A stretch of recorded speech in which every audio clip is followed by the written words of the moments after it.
Buenas noches, toda la verdad es el concepto que estrenamos ahora a través de Luna TV, Canal 53. Yo soy Tony Rodríguez, orgullosamente formando parte de esta gran familia. Debo decir que el pueblo dominicano no ha descansado de una serie de pandemias, de una serie de situaciones negativas, a veces maquilladas, de acciones propias de gente con niveles de proyección, de cierto reconocimiento social, temas científicos, temas sociológicos, pero al fin de cuentas una distracción que no nos deja salir de un estrés colectivo. Yo conocí el concepto de ascuas en el sentido profundo de la palabra a partir de este estado de ansiedad colectiva que provocó la pandemia. Saber que el ascuas es el estado de preocupación colectivo, es una enfermedad de estrés hacia una sociedad, es un estado de ansiedad, y no solo por la pandemia, así por una serie de temas. Los políticos ahora abren una carrera, ¿y cuándo no? Porque ahora vamos por la carrera presidencial, ahora vamos por definir lo que son los intereses políticos y de lo que es la administración del Estado Dominicano a partir del 2024. Estamos en el 22. Este gobierno se estrenó con una pandemia y después con una guerra. ¿A quién culpar? ¿A quién culpar de la COVID-19? ¿A quién culpar de lo que está pasando en Ucrania? Pero 4 años son muy pocos. Tal vez 8, sin guerra y sin pandemia, pudieran servir para desarrollar un plan de gobierno exitoso. Hay que sentir, en cierto modo, una pena de que al presidente Abinader no se le haya dado una oportunidad plena de gobernar a sus anchas, con todos los recursos, con todas las facilidades, con todas las amplitudes con que gobernó, por ejemplo, Leonel Fernández, que fue un dichoso de la política. Leonel Fernández recibió el estado de Joaquín Balaguer con una promesa de una transformación social, de un cambio de era, de que se iba a extirpar la corrupción, sacarla de raíz del Estado Dominicano. ¿Y qué sembró Leonel Fernández en este país? Más corrupción. Sembró un estado de ambición en una clase nueva que había sido formada políticamente, éticamente, por un hombre honesto, por un hombre de Estado, por un hombre conocedor de la ciencia política, que fue Juan Bosch. Sin embargo, Leonel no solo desplazó a Balaguer, desplazó a Juan Bosch. Tuvo la oportunidad junto a Danilo Medina de iniciar una nueva etapa política en el país. Danilo Medina sentado en su escritorio en Palacio, decidiendo quién era parte o no de la administración pública. Leonel Fernández con una proyección internacional, dándole una nueva imagen a la República Dominicana. Hay que recordar que Leonel Fernández puso al día la cuenta del concurso Miss Universo, porque quería presentar la imagen del país a todos los niveles. Y hubo una apertura para el turismo, para la inversión extranjera, pero esa misma clase que educó políticamente Juan Bosch, después se convirtió en una clase ambiciosa, en una clase desproporcionada, en una clase que lamentablemente llegaron en chancletas y se fueron con todos los lujos y las pomposidades del poder cuando se fueron. Porque según la teoría del propio Leonel, no se iban hasta el 2044. Estamos en el 22 y ya se fueron. Se fue Leonel, pero entonces llegó Danilo Medina. Y Danilo Medina, ¿qué prometió y qué le dio al pueblo dominicano? Usted podrá decir, hay obras ahí, hay cuentas pendientes, muy grandes esas cuentas pendientes, de cómo creció el endeudamiento externo y cómo se sairió el estado de equilibrio de las instituciones públicas y de las propias arcas del Estado. ¿Cuántos ladrones? ¿Cuántos corruptos ¿Y qué papel ha jugado la justicia? Una justicia secuestrada. La creación por la modificación a la Constitución en 2010 de lo que fue el Consejo Nacional de la Magistratura, lo que formó fue una visión de que el control lo debía tener el Poder Ejecutivo y la clase política en el gobierno. El control de todo, para elegir los jueces, para elegir los fiscales, para elegir los miembros de la Cámara de Cuentas, para elegir todo lo que tiene que ver con sistema de control y vigilancia de la cosa pública. Lamentable, caímos en un estado de indisciplina fiscal, en un estado de desobediencia a la ley y sobre todo a la parte ética, a lo que tiene que ver con el sentido de la honestidad. Acrecentó un concepto de modo cultural de que el que no robaba en este país era un pendejo. Y como que nadie quería ser un pendejo. Pero un pendejo en este caso, literal, una persona honesta, una persona que se niega a meter la mano donde no debe meterla. Bueno, pues hemos tenido una evolución política en el país. Se fue el trío de Peña Gómez, Balaguer, Juan Bosch. Llegó Hipólito Mejía, cometió sus errores. Él mismo ha pedido perdón. Tocó el tema profundo de la reelección inoportuna en su momento. Le fue mal, pagó por sus propios errores. Eso alejó incluso al PRD, al partido de Ángel Miolán, al propio partido de Juan Bosch, al partido de Jacobo Masluta, de Peña Gómez, de Atuey de Camps, de Jorge Blanco, de Antonio Guzmán. Ese partido político que se forjó en el fragor de la dictadura y que se tejió como una razón de ser contra el balaguerismo, porque el balaguerismo fue una continuidad del trujillismo, de la dictadura.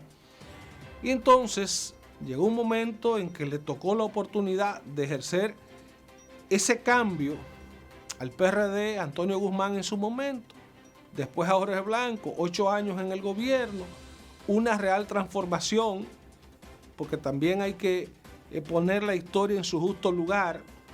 Muchas transformaciones. En el 86 fueron los Juegos Centroamericanos y del Caribe, un gran acontecimiento para este país, no solo deportivo. Fue un lanzamiento del posicionamiento de la República Dominicana a nivel internacional. Lo mismo que en 2003 con los Juegos Panamericanos. Fue un lujo para el país haber organizado aquellos Juegos. Pero usted dice, ¿hubo cambio o no hubo cambio en el 78? Claro que hubo cambio, pero se fue Balaguer. Y se fue y debió haberse quedado fuera para siempre. Pero errores y más errores, la historia está ahí y hay que seguirla contando de manera objetiva. Los errores de los gobiernos del PRD trajeron cuentas a Balaguer de nuevo. Y aunque cambió la ropa, era el mismo zorro. Cambió el sombrero, cambió el bastón. Era el mismo zorro. Balaguer llegó diciendo mentiras al poder, diciendo que se le iban a caer las manos si se cometía un solo acto de corrupción en su gobierno, y después dijo que la corrupción se detenía en la puerta de su despacho. Eso fue Balaguer siempre para este país y para este pueblo. Entonces Leonel Fernández llega de la mano de Balaguer. Llegó con una pinta de baloncetista, con una pinta de neoyorquino, iba a construir un Nueva York chiquito. Y no fue un Nueva York chiquito, fue un Nueva York grande, con todos sus defectos, no necesariamente con las virtudes. Porque hubo un sistema de metro. Señores, cuando las cosas llegan, llegan. Con Leonel Fernández llegaron los celulares, pero llegaron a Puerto Rico, llegaron a Venezuela, a Brasil, a todas partes. Con Leonel Fernández llegaron las lavadoras automáticas, pero llegaron a Haití, llegaron a Guyana, llegaron a Jamaica, llegaron a México, a todos lados. Que después vino el auge de la internet, llegó a todos lados. En el 52 llegó la televisión a República Dominicana, llegó a Venezuela, llegó a México, llegó a todos lados. Como llegó el cine, como llegó la radio, como llegó la electricidad, como llegaron las redes sociales y como llegaron las redes sanitarias y todo lo demás. Porque la globalización Decía el profesor Montero cuando yo estaba en la universidad, es un proceso que estamos estrenando ahora en la década de los 90. Sí, es un proceso social, económico, político, cultural, tecnológico. En ese momento era la descripción. Pero cuando Jesucristo ya había globalización. Cuando el Imperio Romano ya había globalización, porque era como mudar la cultura de un sitio a otro. Por eso la negación a la globalización es la propuesta de Platón, la ciudad utópica, una ciudad cerrada, donde nadie podía irse ni llegar. No era una ciudad para extranjeros, sino para estar en una comunidad pequeña con todo un sistema cerrado. Esa era la propuesta de Platón. En este tiempo eso no funciona, es un despropósito. Estamos completamente abiertos. ¿De qué nos estamos preocupando ahora? Del tema del Sarna, que está en Haití y que seguro que ya también está en la República Dominicana, porque no hay frontera. Pero no hay frontera tampoco con Puerto Rico, no hay frontera tampoco con Centroamérica, no la hay con Estados Unidos ni con China. COVID-19 salió de China en diciembre del 2019, llegó, se instaló y ya en febrero estaba en el mundo y ya en marzo lo teníamos en la República Dominicana. Estoy hablando ya del año 2020. Y la globalización no es todo, una canción que se pega, un juguete, una película, una moda. Eso es la globalización. Pero la corrupción también es un fenómeno de la globalización. La corrupción se hace amplia, ancha. Y quiero cerrar el tema de la carrera presidencial que se abre, porque han metido ahí la figura de Danilo Medina. Danilo Medina ya no haya que hacer, está como cuando recibió la llamada de Pompeo. Quería ser el candidato, pero no podía ser. Y tuvo que sacar debajo de la manga un candidato. Y el que diga Danilo, ese es. Danilo dijo Gonzalo, dijo Penco. Y Penco le fue. Bueno, pues ahora que Danilo va para la calle, lo he visto hasta en una motocicleta en las redes. Danilo va para la calle. Dice Cueto, el administrador de Edenorte, que con qué careta va Danilo para la calle. Va con una careta, cubierto de anónimo. ¿Qué personaje es el que va a desarrollar ahora? Que hay que temer porque Danilo va para la calle. ¿A presentar a quién? Esa es la única novedad. ¿A quién va a postular Danilo Medina? Porque él no es postulable. Él no puede presentarse como candidato porque tiene un impedimento constitucional. Sí puede presentarse Leonel Fernández, sí puede presentarse Luis Abinader, pero Danilo no puede presentarse. Entonces Danilo, con su familia comprometida, con una serie de expedientes de corrupción que están boyando en la justicia, esperando el momento, y que vienen más problemas, más preocupación, más dormir con ropa. Pero Danilo va para la calle. Pues Luis está en la calle, no ha dormido, no ha descansado en el tiempo que tiene instalado en el poder. Pero está Domínguez Brito, está Abel Martínez, está Margarita Cedeño, está la señora Karen, la señora Marixa, hay más. Danilo va para la calle a presentar sus candidatos. Es una gran noticia. Y dice Cueto, ¿con cuál careta que usted va, señor Danilo? Pero Luis está en la calle. Y no es Luis que está pidiendo una repostulación. Son amplios sectores de la sociedad, y estoy hablando del presidente de la República, del señor presidente, que está haciendo una gestión dentro de una crisis, dentro de una pandemia que no se ha ido y dentro de una guerra que está afectando los mercados internacionales, la movilidad, la fluidez de mercancías clave como el petróleo, alimentos, granos, insumos y una serie de cosas que no solo están afectando a la República Dominicana. Por eso los problemas en Argentina, por eso los problemas en Brasil, por eso los problemas en Venezuela, en México. Hay una situación de mercado fruto de que hay un tranque con la globalización. Hay un tranque entre las potencias. ¿Quién saldrá airoso de esto? O sea, ¿quién se va a imponer o no con este momentum que vive la competencia, la nueva guerra fría a nivel mundial? Estados Unidos está tomando parte de algún modo de esta guerra. Le ha mandado unos drones a Ucrania para que se defienda. Está controlando gran parte de la información que sale de la guerra, sobre la guerra. Y está también jugando un rol estratégico con la comunidad internacional, porque aquí en Río Revuelto hay mucho que ganar, hay mucho que perder. Esa es la realidad. Y nuestros políticos de miradas cortas amenazan con que van para la calle porque hay almas que salvar, porque hay que decirle lo mismo al pueblo dominicano. Cada 4 años nos dicen lo mismo. Leonel Fernández, ¿qué es lo que tiene Leonel que decirle a este pueblo? ¿Qué tiene Leonel Fernández que decirle a este pueblo? Si ya lo dijo en el 96 y ya todos sabemos para lo que da y para lo que dio y para lo que más da.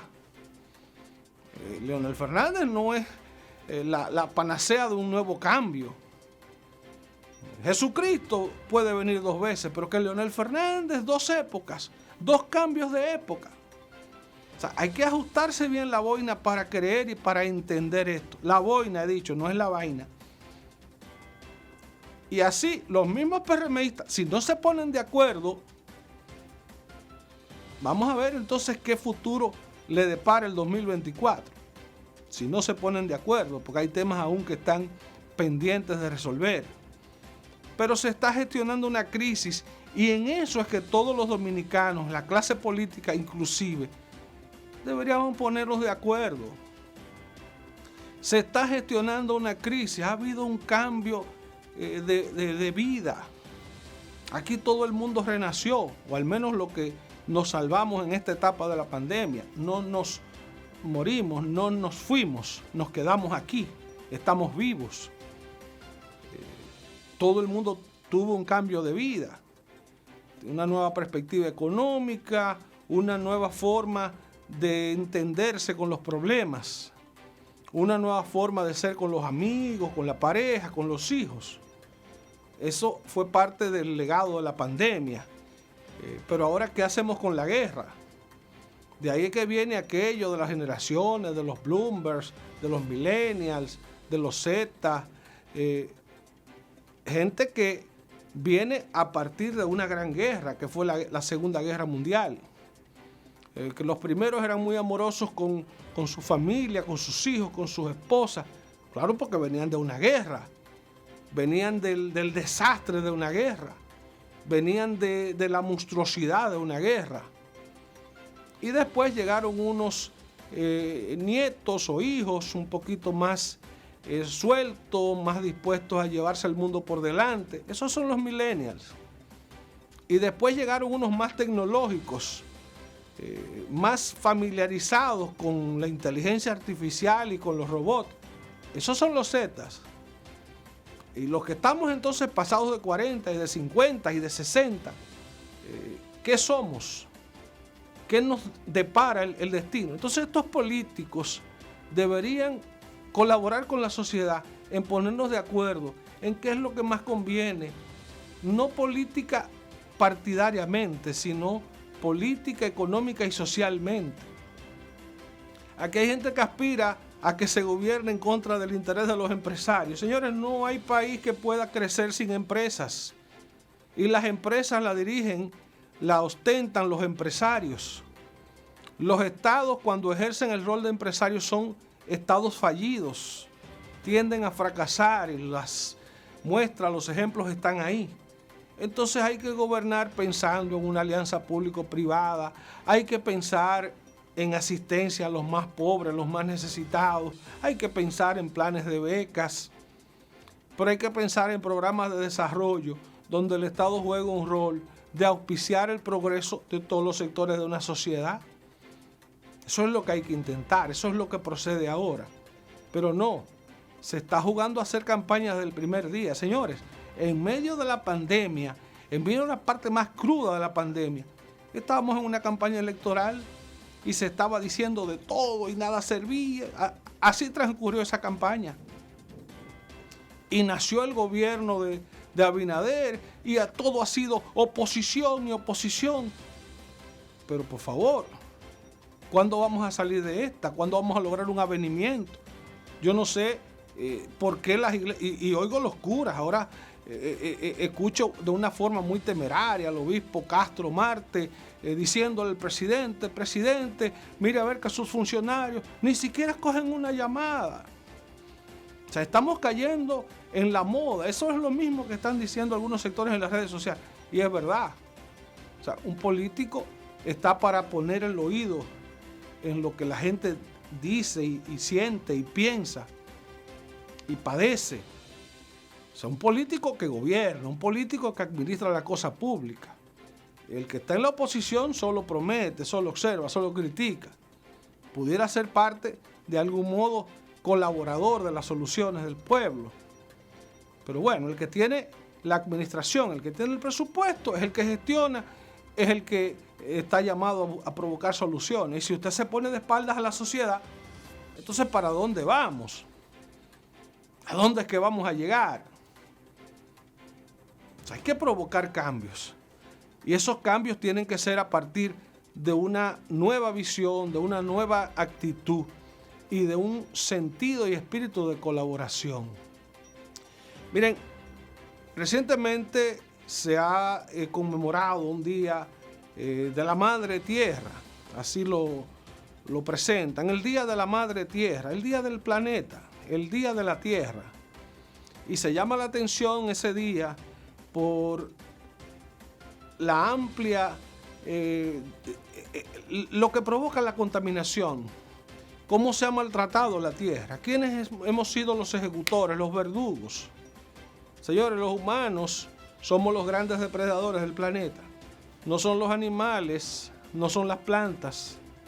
Los que estamos matando ríos, los que estamos llenando los mares de plásticos, somos los humanos, nosotros, hombres y mujeres, de 2 pies y 2 manos, y 2 ojos y 2 orejas, inteligentes, conscientes de todo, pero lamentablemente desenfrenados, lamentablemente bárbaros y salvajes a la hora de golpear nuestra casa, nuestra cuna, nuestro planeta. Vamos a escuchar al ambientalista Yanky Uceta, que a propósito del Día de la Tierra nos explica de qué modo deberíamos comportarnos frente a la naturaleza.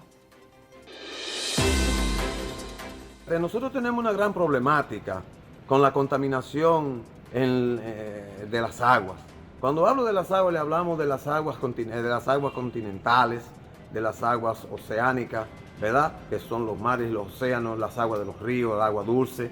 Entonces nosotros hemos participado y somos también culpables de esa contaminación, porque los cuerpos hídricos están llenos de plásticos. Ya la capacidad que tienen los ríos de llevar el agua se ha estado perdiendo porque están sedimentados. Al estar sedimentado, el agua de correntía ya no fluye, no se sostiene en la capa freática de los ríos y por ende arrastra con todas esas enfermedades y esa contaminación hacia los océanos y hacia los lagos y lagunas que nosotros tenemos para nosotros.